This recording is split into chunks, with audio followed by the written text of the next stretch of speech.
നമസ്കാരം സുഹൃത്തുക്കളെ, ഇന്നൊരു പ്രീവിയസ് ക്വസ്റ്റ്യൻ പേപ്പറിന്റെ വർക്കൗട്ട് ആണ്. 2022 നടന്ന UP സ്കൂൾ ടീച്ചർ പരീക്ഷയുടെ ചോദ്യപേപ്പറാണ്. റിലേറ്റഡ് ഫാക്ട്സ് ഡീറ്റെയിൽ ആയിട്ട് തന്നെ പറയുന്നുണ്ട്. അപ്പോൾ എന്തായാലും ക്ലാസ്സിലോട്ട് പോവാം. ടിപ്സ് ആൻഡ് ട്രിക്സ് ഫാമിലിയിലോട്ട് എല്ലാവരെയും വെൽക്കം ചെയ്യുക. സബ്സ്ക്രൈബ് ചെയ്ത് ആരെങ്കിലും കാണുന്നുണ്ടെങ്കിൽ സബ്സ്ക്രൈബ് ചെയ്ത് ഫാമിലി മെമ്പർ ആയിക്കാം. തുടങ്ങാം.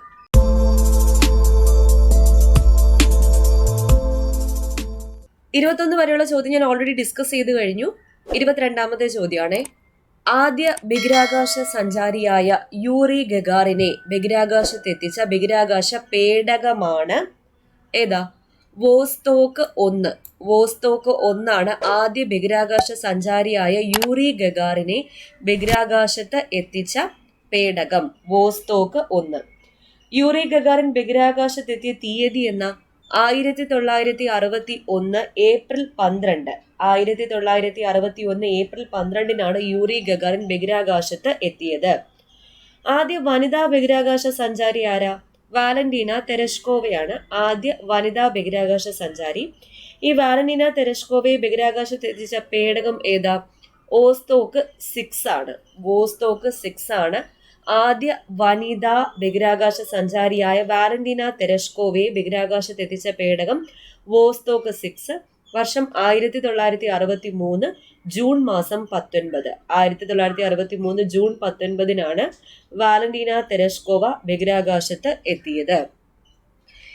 ആമസോണിയ 1. ആമസോണിയ 1 വിക്ഷേപിച്ചത് എന്നാ? 2021 ഫെബ്രുവരി മാസം 28 ആമസോണിയ 1 വിക്ഷേപിച്ചത്. ഈ ഒരു പേടകം വിക്ഷേപിച്ചതിനു ശേഷം PSC ഒരുപാട് ചോദ്യ പേപ്പറിൽ ഈ ഒരു ക്വസ്റ്റ്യൻ ഉൾപ്പെടുത്തിയിട്ടുണ്ട്. 2021 ഫെബ്രുവരി 28 ആമസോണിയ 1 വിക്ഷേപിച്ചത്. എവിടുന്നാ വിക്ഷേപിച്ചത്? ശ്രീഹരിക്കോട്ടയിലെ സതീഷ് ധവാൻ സ്പേസ് സെന്ററിൽ നിന്നാണ് വിക്ഷേപിച്ചത്. ഈ ആമസോണിയ 1 ലക്ഷ്യസ്ഥാനത്ത് എത്തിച്ച വാഹനം ഏത്? PSLV C-51.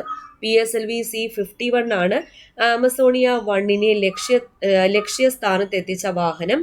ISROയുടെ നേതൃത്വത്തിൽ വിക്ഷേപിച്ച ബ്രസീലിന്റെ ഭൗമ നിരീക്ഷണ ഉപഗ്രഹമാണ് ആമസോണിയ 1.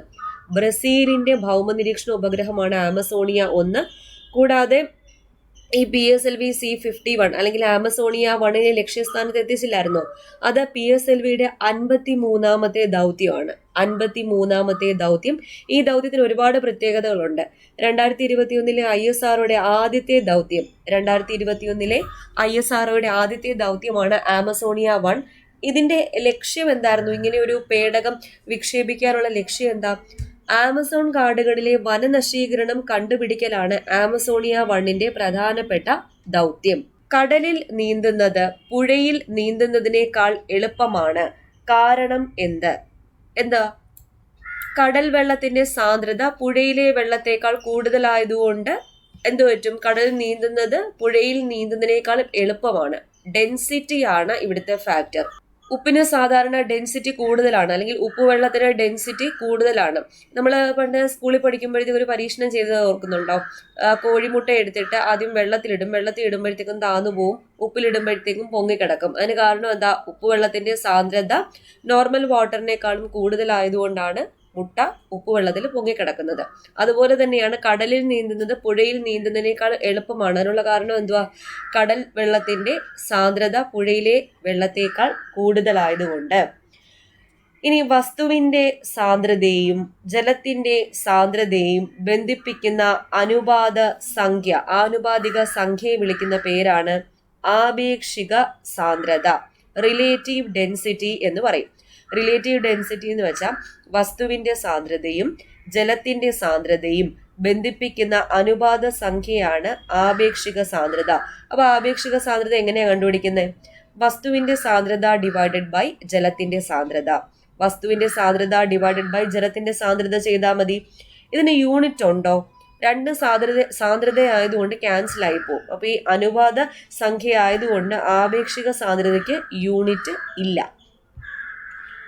അടുത്ത ചോദ്യം. ശബ്ദം ഒരു മാധ്യമത്തിൽ നിന്നും മറ്റൊന്നിലേക്ക് പ്രവേശിക്കുമ്പോൾ താഴെ കൊടുത്തിരിക്കുന്നവയിൽ ഏതിനാണ് മാറ്റം സംഭവിക്കുന്നത്? വേഗതയ്ക്കും തരംഗ ദൈർഘ്യത്തിനുമാണ് മാറ്റം സംഭവിക്കുന്നത്. ഈ സയൻസ് മെയിനായിട്ടും UP സ്കൂൾ LP UPക്ക് നിങ്ങൾ SCRT സയൻസ് മാത്രം പഠിച്ചാൽ മതി, ഫുൾ മാർക്ക് അതിൽ നിന്ന് തന്നെയാണ് ചോദിക്കുന്നത്. അപ്പോൾ SCRT സയൻസിന്റെ കാര്യം പറഞ്ഞപ്പോഴാണ് നമ്മുടെ ടിപ്സ് ആൻഡ് ട്രിക്സിന്റെ ടീം SCRT സയൻസ് 5 മുതൽ 10 വരെയുള്ള എല്ലാ ക്ലാസ്സുകളിലെയും എല്ലാ ചാപ്റ്റേഴ്സും ഉൾപ്പെടുത്തി ചാപ്റ്റർ വൈസ് ആയിട്ടാണ് ന്യൂ പാറ്റേൺ രീതിയിൽ തയ്യാറാക്കിയിട്ടുള്ള ഒരു ക്വസ്റ്റ്യൻ ബാങ്ക് പുറത്തിറക്കിയിട്ടുണ്ട്, ദ അൾട്ടിമേറ്റ് സയൻസ് മന്ത്ര. അപ്പോൾ PSCയുടെ മാറിയ ട്രെൻഡ് അനുസരിച്ച് പുതിയ പാറ്റേൺ, അതുപോലെ MCQs, പിന്നെ ചിത്രീകരണം എല്ലാം ഞാൻ ഉൾപ്പെടുത്തിയിട്ടുണ്ട്.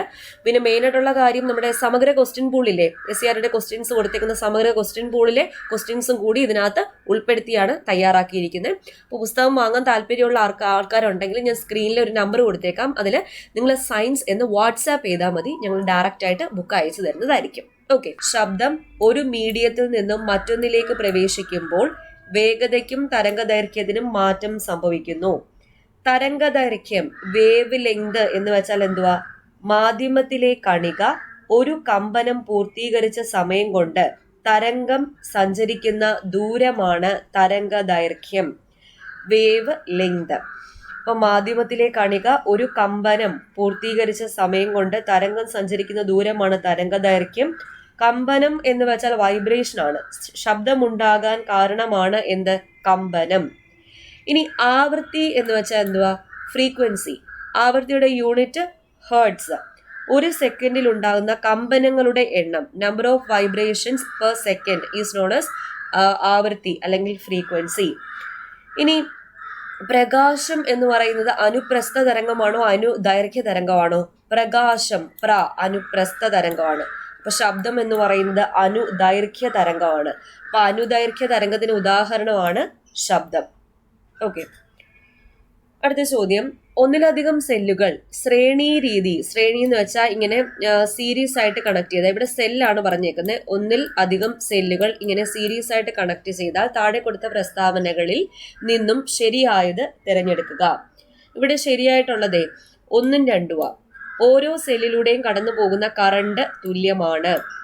ആകെ EMF സർക്യൂട്ടിലെ സെല്ലുകളുടെ EMFന്റെ തുകയ്ക്ക് തുല്യമായിരിക്കും. ഇത് രണ്ടുമാണ് ശരിയായിട്ടുള്ള പ്രസ്താവന. ശ്രേണി രീതിയിൽ ഒന്നിലധികം സെല്ലുകളെ കണക്ട് ചെയ്താൽ ഓരോ സെല്ലിലൂടെയും കടന്നു പോകുന്ന കറണ്ട് തുല്യമായിരിക്കും. ആകെ EMF ഇലക്ട്രോമോട്ടീവ് ഫോഴ്സ് സർക്യൂട്ടിലെ സെല്ലുകളുടെ EMFന്റെ തുകയ്ക്ക് തുല്യമായിരിക്കും. അപ്പൊ ഈ സെല്ലുകളെ ശ്രേണി രീതിയിൽ ബന്ധിപ്പിച്ചാലുള്ള സവിശേഷതകൾ എന്തൊക്കെയാ? സർക്യൂട്ടിൽ ബാറ്ററി ഉളവാക്കുന്ന ആന്തര പ്രതിരോധം കൂടുന്നു. ഈ മൂന്നാമത്തെ ഓപ്ഷൻ എന്താ പറഞ്ഞേക്കുന്നത്? സർക്യൂട്ടിൽ ബാറ്ററി ഉളവാക്കുന്ന ആന്തര പ്രതിരോധം കുറയുന്നു എന്നല്ലേ? അത് തെറ്റാണ്. ഇന്റേണൽ റെസിസ്റ്റൻസ് കൂടുകയാണ് ചെയ്യുന്നത്. ഏത്? സീരീസ് കണക്ഷൻ ആണെങ്കിൽ. ഇപ്പൊ സർക്യൂട്ടിൽ ബാറ്ററി ഉളവാക്കുന്ന ആന്തര പ്രതിരോധം കൂടുന്നു, കൂടാതെ ഉയർന്ന വോൾട്ടതയിൽ ബാഹ്യ സർക്യൂട്ടിലെ കറണ്ട് വർദ്ധിപ്പിക്കുന്നു. ഉയർന്ന വോൾട്ടതയിൽ ബാഹ്യ സർക്യൂട്ടിലെ കറണ്ട് വർദ്ധിപ്പിക്കുന്നു. ഈ വീട് നിർമ്മാണത്തിനൊക്കെ ഉപയോഗിക്കുന്നത് ഈ ശ്രേണി രീതിയാണോ അതോ സമാന്തര രീതിയാണോ? സീരീസ് കണക്ഷൻ ആണോ പാരലൽ കണക്ഷൻ ആണോ ഉപയോഗിക്കുന്നത്? പാരലൽ കണക്ഷൻ ആണ്. സമാന്തര രീതിയിലുള്ള വയറിംഗ് ആണ് വീട് നിർമ്മിക്കുമ്പോൾ, വീട് നിർമ്മാണത്തിലെ വൈദ്യുതീകരണത്തിന് ഉപയോഗിക്കുന്നത് സമാന്തര രീതിയിലുള്ള വയറിംഗ് ആണ്. ഓക്കെ. അടുത്ത ചോദ്യം, താഴെ പറയുന്നവയിൽ ഏതൊക്കെയാണ് വൈദ്യുത പ്രവാഹത്തിന്റെ താപഫലം പ്രയോജനപ്പെടുത്തുന്ന ഉപകരണങ്ങൾ? താപഫലം, ഹീറ്റിംഗ് ഇഫക്റ്റ് പ്രയോജനപ്പെടുത്തുന്ന ഉപകരണങ്ങൾ ഏതൊക്കെയാണെന്ന് കണ്ടെത്തുക. ഇലക്ട്രിക് ഹീറ്റർ ഉണ്ട്, ചൂടാവുന്നത് കൊണ്ട് ഇലക്ട്രിക് ഹീറ്റർ, പിന്നെ ചൂടാവുന്നത് കൊണ്ട് മൈക്രോവേവ് ഓവൻ. ഇത് രണ്ടുമാണ്. 1ഉം 2ഉമാണ് ഉത്തരം. Electric heater, microwave oven. അപ്പോൾ വൈദ്യുത പ്രവാഹത്തിന്റെ താപഫലം പ്രയോജനപ്പെടുത്തുന്ന ഉപകരണങ്ങളെ എന്തെന്ന് വിളിക്കും? വൈദ്യുത താപന ഉപകരണങ്ങൾ. ഇതൊക്കെ SCRTയിലുള്ളതാ. അപ്പോൾ വൈദ്യുത പ്രവാഹത്തിന്റെ താപഫലം പ്രയോജനപ്പെടുത്തുന്ന ഉപകരണങ്ങൾ ഏതാ? വൈദ്യുത താപന ഉപകരണങ്ങളാണ്. ഈ വൈദ്യുത താപന ഉപകരണങ്ങളിൽ ഹീറ്റിംഗ് കോയിലായിട്ട് യൂസ് ചെയ്യുന്നത് ഏതാ? നിക്രോം ആണ്. ഒന്ന് നോട്ട് ചെയ്ത് വെക്കാം. നിക്രോം ആണ് വൈദ്യുത താപന ഉപകരണങ്ങളിൽ സാധാരണ യൂസ് ചെയ്യുന്ന, ഹീറ്റിംഗ് കോയിലായിട്ട് യൂസ് ചെയ്യുന്നത് നിക്രോം ആണ്. നിക്കൽ, അയൺ, ക്രോമിയം എന്നിവ ചേർന്നതാണ് നിക്രോം. എന്തുകൊണ്ട് ഈ നിക്രോം യൂസ് ചെയ്യുന്നു? ഉയർന്ന റെസിസ്റ്റിവിറ്റി ഉണ്ട് നിക്രോമിന്. 10th പഠിച്ചതാ, 10th ഫിസിക്സിൽ പഠിച്ചതാ. ഉയർന്ന റെസിസ്റ്റിവിറ്റി ഉണ്ട്, പിന്നെ ഉയർന്ന ദ്രവണാങ്കം ഉണ്ട്. ചുവന്ന ചുട്ടുപഴുത്ത അവസ്ഥയിൽ, റെഡ് ഹോട്ട് കണ്ടീഷനിൽ ഓക്സീകരിക്കപ്പെടാതെ ദീർഘനേരം, കുറേ നേരം നിലനിൽക്കാനുള്ള കഴിവ് ആർക്കുണ്ട്? നിക്രോമിനുണ്ട്. ഉയർന്ന റെസിസ്റ്റിവിറ്റി, ഉയർന്ന ദ്രവണാങ്കം, ചുവന്ന് ചുട്ടുപഴുത്ത അവസ്ഥയിൽ ഓക്സീകരിക്കപ്പെടാതെ ദീർഘനേരം നിലനിൽക്കാനുള്ള കഴിവ്. ഈ മൈക്രോവേവ് ഓവനിലെ മൈക്രോവേവ് ആണ് യൂസ് ചെയ്യുന്നത്. മൈക്രോവേവ് ഇങ്ങനെ ഹീറ്റ് കിട്ടാൻ വേണ്ടിയിട്ട് മൈക്രോവേവ്. ഇൻഡക്ഷൻ കുക്കറിൽ എന്താ യൂസ് ചെയ്യുന്നത്? എഡി കറണ്ട് ആണ് യൂസ് ചെയ്യുന്നത്. SCRTയിൽ പറഞ്ഞിട്ടുള്ള പോയിന്റ് ആണ്. മൈക്രോവേവ് ഓവനിൽ മൈക്രോവേവും പിന്നെ ഇൻഡക്ഷൻ കുക്കറിൽ എഡി കറണ്ടുമാണ് ഉപയോഗിക്കുന്നത്. ഇത് പറയാനുള്ള കാരണം ഇതില് എന്തില്ല, ഈ ഹീറ്റിംഗ് കോയിൽ ഇല്ല. അപ്പൊ ഹീറ്റിംഗ് കോയിൽ ഇല്ലാതെയും താപം ഉൽപ്പാദിപ്പിക്കുന്ന ഉപകരണങ്ങളാണ് ഈ മൈക്രോവേവ് ഓവനും ഇൻഡക്ഷൻ കുക്കറും. അപ്പൊ ഈ മൈക്രോവേവ് ഓവനിൽ മൈക്രോവേവ് ആണ് യൂസ് ചെയ്യുന്നത്, ഇൻഡക്ഷൻ കുക്കറിൽ എഡി കറണ്ട് ആണ് ഉപയോഗിക്കുന്നത്. SCRTയിലുള്ളതാണ്, ഒന്ന് നോട്ട് ചെയ്ത് വെച്ചേക്കാം. അടുത്ത ചോദ്യം, ഇന്ത്യ തദ്ദേശീയമായി വികസിപ്പിച്ച മിസൈൽ വേദ മിസൈലുകളുടെ ആക്രമണത്തെ അതിജീവിക്കാൻ കഴിവുള്ള ഏറ്റവും പുതിയ ബാലിസ്റ്റിക് മിസൈൽ ഏതാണ്? പ്രളയ് ആണ്. പ്രളയ്. ഇന്ത്യ തദ്ദേശീയമായി വികസിപ്പിച്ച മിസൈൽ വേദ മിസൈലുകളുടെ ആക്രമണത്തെ അതിജീവിക്കാൻ കഴിവുള്ള ഏറ്റവും പുതിയ ബാലിസ്റ്റിക് മിസൈലാണ് പ്രളയ്. ഈ പ്രളയ് ബാലിസ്റ്റിക് മിസൈലെ വിക്ഷേപിക്കപ്പെട്ട സ്ഥലം എവിടെയാ? ഒഡീഷയിലെ APJ അബ്ദുൾ കലാം ദ്വീപ്. ഒഡീഷയിലെ APJ അബ്ദുൾ കലാം ദ്വീപിൽ നിന്നാണ് പ്രളയ് ബാലിസ്റ്റിക് മിസൈൽ വിക്ഷേപിക്കപ്പെട്ടത്. അപ്പൊ കരയിൽ നിന്നും കരയിലേക്ക് തൊടുവിക്കാവുന്ന ഈ പ്രളയ് മിസൈലിന്റെ ദൂരപരിധി 150 കിലോമീറ്റർ മുതൽ 500 കിലോമീറ്റർ വരെയാണ്. 150 കിലോമീറ്റർ മുതൽ 500 കിലോമീറ്റർ വരെയാണ് ഈ പ്രളയ് മിസൈലിന്റെ ദൂരപരിധി. ഇവിടെ ഓപ്ഷൻ എ ബ്രഹ്മോസ്. ഈ ബ്രഹ്മോസ് എയ്റോസ്പേസിൽ റഷ്യയുമായി ചേർന്നിട്ടാണ് ഇന്ത്യ ബ്രഹ്മോസ് മിസൈലുകൾ വികസിപ്പിക്കുന്നത്. അപ്പൊ ബ്രഹ്മോസ് എയ്റോസ്പേസിൽ ഏത് രാജ്യവുമായിട്ട് ചേർന്നിട്ടാണ് ഇന്ത്യ ബ്രഹ്മോസ് മിസൈലുകൾ വികസിപ്പിക്കുന്നത്? റഷ്യയുമായിട്ട് ചേർന്ന്. ഈ ബ്രഹ്മോസ് എന്ന പേര് വരാനുള്ള കാര്യം എന്തുവാണ്? ഇന്ത്യയിലെ ബ്രഹ്മപുത്ര നദിയുടെയും റഷ്യയിലെ മോസ്കോ നദിയുടെയും പേരുകൾ ചേർന്നിട്ടാണ് ഈ ബ്രഹ്മോസ് എന്ന പേര് വന്നത്. ഇന്ത്യയിലെ ബ്രഹ്മപുത്ര നദിയുടെയും റഷ്യയിലെ മോസ്കോ നദിയുടെയും പേരുകൾ ചേർന്നാണ് ഈ ബ്രഹ്മോസ് എന്ന പേര് വന്നത്. ഇനി ബ്രഹ്മോസിന് ആ പേര് നിർദ്ദേശിച്ച വ്യക്തി ആരാ? ഡോക്ടർ APJ അബ്ദുൾ കലാം സാറാണ് ബ്രഹ്മോസിന് ആ പേര് നിർദ്ദേശിച്ചത്. അപ്പൊ 2022 മാർച്ച് 5 ബ്രഹ്മോസ് മിസൈലിന്റെ ദീർഘദൂര പതിപ്പ് ഇന്ത്യൻ നാവികസേന വിജയകരമായിട്ട് പരീക്ഷിച്ചിരുന്നു. കൂടാതെ 2020 നവംബറിൽ ആൻഡമാൻ നിക്കോബാർ ദ്വീപുകളിൽ നിന്ന് ബ്രഹ്മോസ് സൂപ്പർസോണിക് ക്രൂയിസ് മിസൈലിന്റെ ലാൻഡ് അറ്റാക്ക് പതിപ്പും ഇന്ത്യ പരീക്ഷിച്ചിരുന്നു. ലോകത്തിലെ ഏറ്റവും മാരകമായ ക്രൂയിസ് മിസൈലാണ് ഏത്? ബ്രഹ്മോസ് മിസൈൽ. ഇനി ഇവിടെ തന്നേക്കുന്ന പൃഥ്വി എന്ന് പറയുന്ന മിസൈല്, പൃഥ്വി 1 ഉണ്ട്, 2 ഉണ്ട്, 3 ഉണ്ട്. ഈ പൃഥ്വി മിസൈലിലെ ഭൂതല ഹ്രസ്വദൂര ബാലിസ്റ്റിക് മിസൈലാണ്. ഭൂതല സർഫസ് ടു സർഫസ് ആണ്. ഭൂതല ഹ്രസ്വദൂര ബാലിസ്റ്റിക് മിസൈലാണ് പൃഥ്വി. ഈ പൃഥ്വി മിസൈൽ എന്ന് പറയുന്ന തദ്ദേശീയ സാങ്കേതിക വിദ്യ ഉപയോഗിച്ച് ഇന്ത്യ നിർമ്മിച്ച ആദ്യത്തെ ബാലിസ്റ്റിക് മിസൈലാണ് പൃഥ്വി. ഇനി അഗ്നി ആണെങ്കിൽ 1, 2, 3, 4, 5, 6 വരെ ഉണ്ട് അഗ്നി. അഗ്നി ഇന്ത്യ തദ്ദേശീയമായി വികസിപ്പിച്ച ആദ്യ ഭൂതല ബാലിസ്റ്റിക് മിസൈലാണ്. അപ്പൊ അഗ്നി എന്ന് പറയുന്നതും ഭൂതല ബാലിസ്റ്റിക് മിസൈലാണ്. ഇന്ത്യ തദ്ദേശീയമായി വികസിപ്പിച്ച ആദ്യത്തെ ഭൂതല ബാലിസ്റ്റിക് മിസൈലാണ് അഗ്നി 1. പിന്നെ ഇപ്പം അഗ്നി 6 വരെ ഉണ്ട്. അടുത്ത ചോദ്യം 28. ഇന്ത്യ ബേസ്ഡ് ന്യൂട്രിനോ ഒബ്സർവേറ്ററി INOയുടെ നിർമ്മാണം പുരോഗമിക്കുന്നത് എവിടെയാണ്? സി, തമിഴ്നാട്ടിലാണ്. ഇന്ത്യ ബേസ്ഡ് ന്യൂട്രിനോ ഒബ്സർവേറ്ററി INOയുടെ നിർമ്മാണം പുരോഗമിക്കുന്നത് തമിഴ്നാട്ടിലാണ്. ഈ neutrino observatory, India based neutrino observatory എന്തോ ആഴത്തിലുള്ള ഗുഹയിൽ അന്തരീക്ഷ ന്യൂട്രീനോകളെ പ്രാഥമികമായി പഠിക്കുന്നതിനുള്ള ഒരു കണികാ ഭൗതിക ശാസ്ത്ര ഗവേഷണ പദ്ധതിയാണ് ഈ ന്യൂട്രിനോ ഒബ്സർവേറ്ററി എന്ന് പറയുന്നത്. INO India based neutrino observatory എന്ന് പറയുന്നത് ആഴത്തിലുള്ള ഗുഹയിൽ അന്തരീക്ഷ ന്യൂട്രീനോകളെ ഭാഗികമായി പഠിക്കുന്നതിന് വേണ്ടിയിട്ടുള്ള ഒരു കണിക ഭൗതിക ശാസ്ത്ര ഗവേഷണ പദ്ധതിയാണ്. അടുത്ത ചോദ്യം 29. താഴെ തന്നിരിക്കുന്നവയിൽ കൊളോയിഡിന്റെ സവിശേഷതകൾ ഏതെല്ലാം? ഇതും SCRT ആണ്. കൊളോയിഡിന്റെ സവിശേഷതകൾ A 1ഉം 2ഉം ആണ്. ഘടകങ്ങളെ അരിച്ചു വേർതിരിക്കാൻ കഴിയില്ല. പ്രകാശത്തിന്റെ പാത ദൃശ്യമാണ്. SCRTയിലുള്ളതാ. ഘടകങ്ങളെ അരിച്ചു വേർതിരിക്കാൻ കഴിയില്ല. പ്രകാശത്തിന്റെ പാത ദൃശ്യമാണ് കൊളോയിഡിന്റെ പ്രത്യേകത. അപ്പൊ ഈ കൊളോയിഡുകൾ എന്ന് വെച്ചാൽ എന്തുവാ? മറ്റൊരു പദാർത്ഥത്തിൽ വിതരണം ചെയ്യപ്പെട്ട് മുങ്ങിക്കിടക്കുന്ന സൂക്ഷ്മ കണങ്ങൾ ചേർന്ന വസ്തുക്കളെയാണ് കൊളോയിഡുകൾ എന്ന് പറയുന്നത്. ഈ കൊളോയിഡുകളെ പ്രകാശ മൈക്രോസ്കോപ്പോ സൂക്ഷ്മദർശിനിയോ ഇലക്ട്രോൺ മൈക്രോസ്കോപ്പോ ഉപയോഗിച്ച് നിരീക്ഷിക്കാൻ സാധിക്കും. ഈ കൊളോയിഡിലെ ഈ തരികളെയൊക്കെ നോക്കിക്കഴിഞ്ഞാൽ അതിന് 1 മുതൽ 1000 നാനോമീറ്റർ വരെ ആയിരിക്കും ഡയമീറ്റർ ഉണ്ടായിരിക്കുക.